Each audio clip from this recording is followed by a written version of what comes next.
Lección Cuaresmal.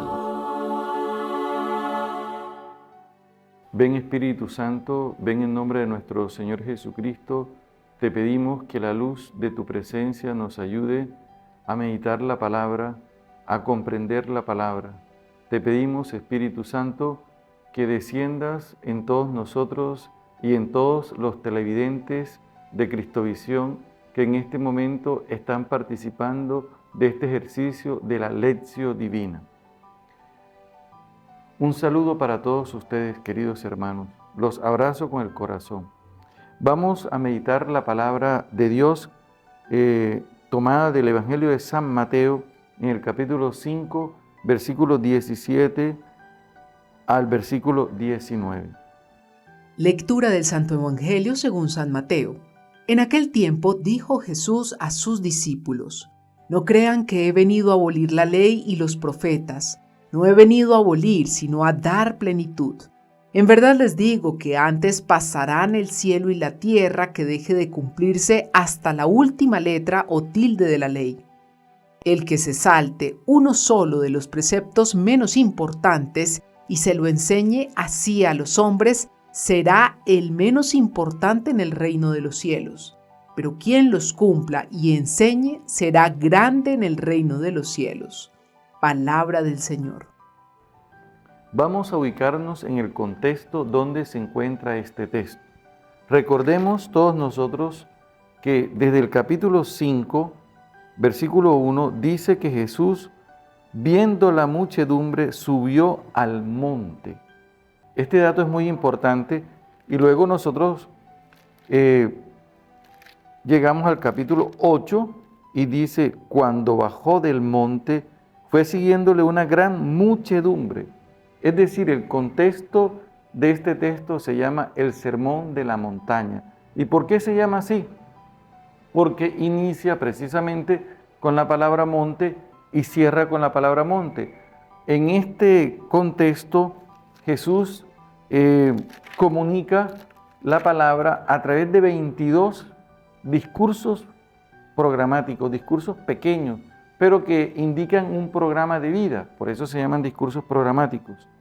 Así que nosotros en ese contexto encontramos las bienaventuranzas, encontramos en el capítulo 5:13 un discurso breve sobre la luz, la sal y la luz del mundo. Y luego viene el discurso que nosotros vamos a meditar, donde dice nuestro Señor Jesucristo, y así siguen los demás pequeños discursos. No penséis que he venido a abolir la ley y los profetas. No he venido a abolir, sino a dar cumplimiento.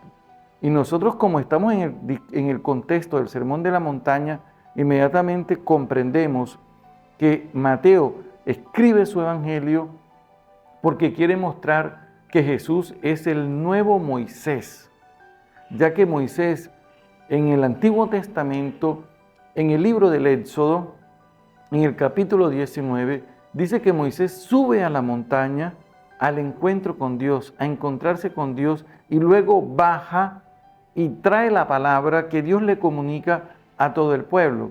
Mateo quiere mostrar que Jesús supera a Moisés porque Jesús no sube a la montaña para recibir la palabra y comunicarla al pueblo, sino que Jesús sube a la montaña para comunicar la palabra de Dios al pueblo que está a su alrededor. En este contexto que seguimos meditando, nuestro Señor Jesucristo por eso habla de que Él no ha venido a abolir la ley que Moisés ha comunicado, que Dios ha comunicado a través de Moisés, sino que Él viene a darle cumplimiento. En otras traducciones aparece que ha venido para darle plenitud. Recuerden ustedes que nosotros en el Evangelio de San Juan, en el capítulo 1, vamos inmediatamente y nos dirigimos hacia San Juan. Perdonen que me salga de Mateo, pero San Juan nos puede ayudar muchísimo porque en el prólogo dice San Juan que capítulo 1, versículo 17, porque la ley fue dada por medio de Moisés, la gracia y la verdad nos han llegado por medio de Jesucristo. Es decir, la gracia y la verdad es lo que Él va a venir a comunicarle a ese pueblo que está hambriento de la palabra de Dios, sediento de la palabra de Dios. Por lo tanto, cuando se refiere al Antiguo Testamento, Jesús no quiere anularlo, no va a anular el Antiguo Testamento, sino que el Antiguo Testamento va a extraer unas riquezas para beneficio de nuestro corazón. Es así que nosotros después vamos a encontrar en los textos siguientes como unas comparaciones de lo que se dijo en el Antiguo Testamento y lo que Jesús ahora nos propone enseñar precisamente de una realización, de una manera nueva precisamente de exponer esa palabra. Podemos citar, por ejemplo, en el capítulo 5, versículo 27, habéis oído que se dijo, no cometerás adulterio. Éxodo 20, 14. Os digo, todo el que mira a una mujer deseándola, ya cometió adulterio. No anula lo que está, sino que le da un nuevo cumplimiento, le da una nueva visión. En el capítulo 5, versículo 31 encontramos, también se dijo, el que repudia a su mujer, que le dé acta de divorcio. Deuteronomio 24, versículo 1 al 4. Pues yo les digo, todo el que repudia a su mujer, excepto en caso de fornicación, la hace ser adúltera, y el que se case con una repudiada comete adulterio. Y así usted sigue leyendo el capítulo 5 y va encontrando estas comparaciones donde Jesús le da un verdadero cumplimiento. Por lo tanto, Jesús le dice, regresamos al texto, en Mateo 5, 18, dice, os lo aseguro, mientras dure el cielo y la tierra, no dejará de estar vigente ni una iota, ni una tilde de la ley sin que todo se cumpla. Es decir, todo la palabra de Dios tiene un cumplimiento y ese cumplimiento se va a hacer específico en la misma persona de Jesús. Incluso cuando uno empieza a leer más adelante, en el capítulo, voy a poner un ejemplo, en el capítulo 8 del Evangelio de mismo Mateo, cuando, miren, habla del profeta Isaías, capítulo 8, versículo 16.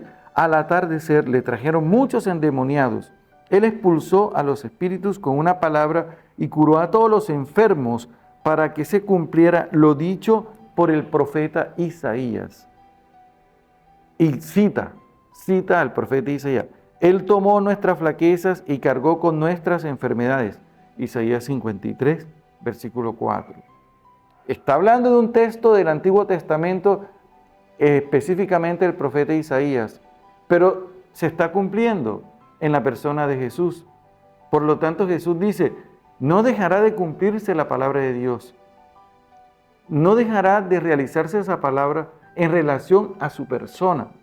Y así nosotros encontramos varios textos que ahora, pues, por la brevedad del tiempo, no vamos a entrar en detalle. Continuamos, Mateo 5, 19, por tanto, el que traspase uno de estos mandamientos más pequeños y así lo enseña a los hombres, será el más pequeño en el reino de los cielos. Está hablando de mandamientos. Recuerda, Moisés en el Antiguo Testamento ahora es superado por Jesús. Y nuestro Señor Jesucristo está diciéndonos que la palabra de Dios en verdad tiene un verdadero cumplimiento en Él. Me encanta porque nosotros vamos profundizando a la luz del Espíritu Santo en una plenitud de la revelación. Y eso es lo que nos está diciendo el Señor. Y luego dice, será el más pequeño en el reino de los cielos. En cambio, el que los observe y los enseñe será grande en el reino de los cielos. Vamos otra vez para otro texto. Será grande en el reino de los cielos. Esto nos recuerda una pregunta en el capítulo 9, cuando a Jesús lo interrogan preguntándole quién es el más grande en el reino de los cielos. Capítulo 19, versículo 13. Entonces le fueron presentados unos niños para que les impusiera las manos y llorase, pero los discípulos le reñían. Mas, dice la palabra, mas Jesús dijo, dejad que los niños vengan a mí y no se lo impidáis, porque de los que son como estos es el reino de los cielos. De los que son como estos niños es el reino de los cielos. Así que Él nos está diciendo que la medida es ser pequeños para entrar en el reino de los cielos. Ahora, retrocedamos en el capítulo 18, aquí es donde está la pregunta. Capítulo 18, ¿quién es el mayor en el reino de los cielos? Él llamó a un niño, lo puso en medio de ellos y dijo, yo les aseguro, si no cambiáis y no os hacéis como niños, no entraréis en el reino de los cielos. ¿Y qué significa eso? Tener apertura. Un niño tiene apertura. ¿A quién? A la presencia de Dios Padre. Y eso es lo que Él viene a comunicarnos. Esa es la verdad que da plenitud al corazón. Amén. Conferencia Episcopal de Colombia.